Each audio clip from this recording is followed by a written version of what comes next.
people have so much potential. I firmly believe that. I think everyone is on this earth to make an impact and has a purpose and can access that. But I think a lot of times you want to go with the flow and you're sort of just, you are just kind of floating through life. One of the things I try and think about every day is, how did I show up today?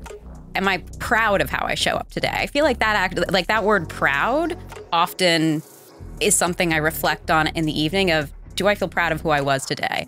And a lot of being great at anything, and you learn this certainly dancing, where you would spend hours on, maybe a 5-second segment, or playing piano or any of those types of things, is practice. It's just doing something that's probably very boring, but doing it for an abnormally long period of time and never giving up. I think that's 95% of the equation there.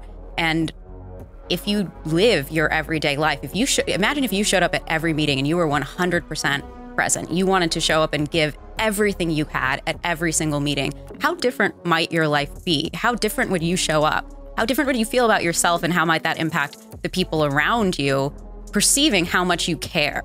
People, I think, really respect. It takes one person to really care and be passionate for that to, I think, spread and create incredible impact around what you do.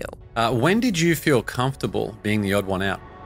Comfortable, I would say it came much later in life. I embraced it when I was young, and it was something I sort of tolerated and accepted. And I think my headspace when I was growing up was, I have one of two choices: either to just not do this thing that I love at all, or I accept that I'm going to be the odd one out and I'm just going to embrace it because I'm here and I want to be seen and heard and, give back to the world around me. I think about this analogy of being a tree, sort of, like a large tree of, you want to take up space and be present, but at the same time, you're giving back to the environment around you at any given time. And so I think about that a lot. And I think it wasn't really until I started the company, so way after my academic career, where I leaned in on being and really feeling comfortable being different, because I realized that was a strength.